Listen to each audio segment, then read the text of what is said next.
Another sci-fi guy here, and we're continuing our review of the Babylon 5 television series. Right now we're on Season 1, Episode 3, Born to the Purple. Now this episode isn't really a favorite of mine. It's kind of just okay. It's pretty much a self-contained episode like a lot of the first season. And it heavily involves Londo, which I love Londo. He's one of my favorite characters, and I really enjoy his character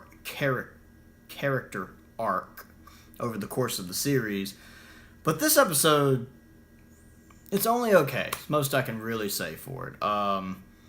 We get to find out more about Londo. We actually have a very amusing scene at the beginning with him and Sinclair, and even Jakar at the dancers' table watching some of the girls dance. And it's fun, especially to see any kind of humorous exchange between Jakar and Londo, because Peter and Andreas are just such good actors, and they have such good chemistry together. And I love it when they're on screen together at any time, but especially the humorous moments. And they actually did have a little fun exchange there with Sinclair when they're all agreeing how women are pretty amazing.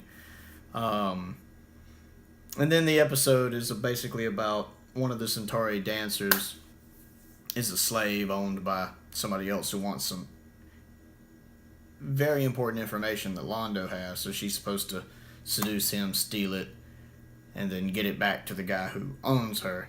But she's actually a pretty nice person and doesn't want to have to do all that. And she likes Londo. Londo genuinely likes her. And Londo is a very good person at heart. He really is.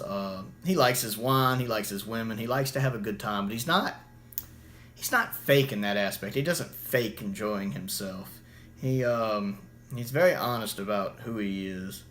I mean, he has a certain mask he had to wear in public, of course, because he's the ambassador. But you kind of get the feeling he'd be happier if he didn't have to deal with that. If he could just enjoy his wine and his women and his gambling. But, it's like when he laughs, like Sheridan says once, that when he laughed, it wasn't a back of the throat fake laugh. He laughs, from his feet up with a full laugh. He's very honest about who he is, which makes his character arc all the more interesting to watch, is all the stuff he goes through. But it's really fun to watch him here, and even at the episode's resolution, the fact that he still cares about her. He doesn't hold grudges, he's not mad, he still cares. It says a lot about his character, because he really does have a good character.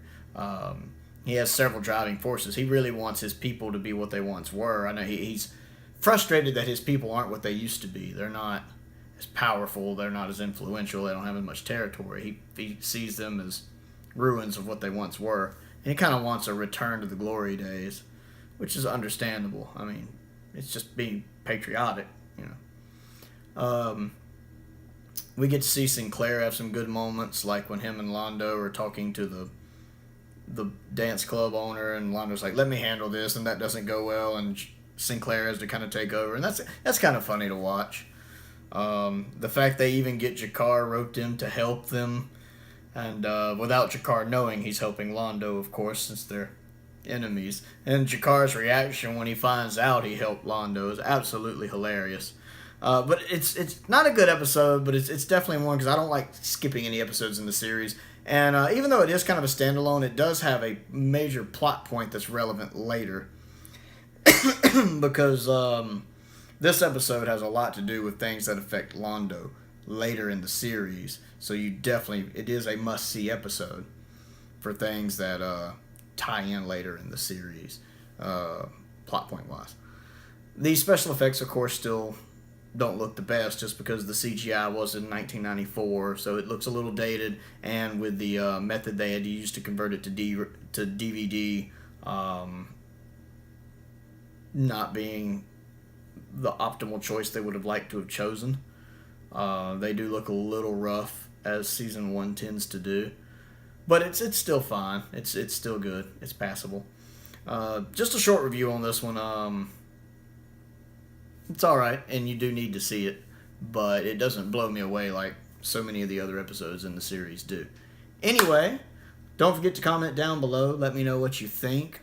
Click the like button, click the subscribe button, And check out my other channel, Prowl1701, PROWL1701, where I review Star Wars lightsaber hilts. And most importantly, thank you for watching.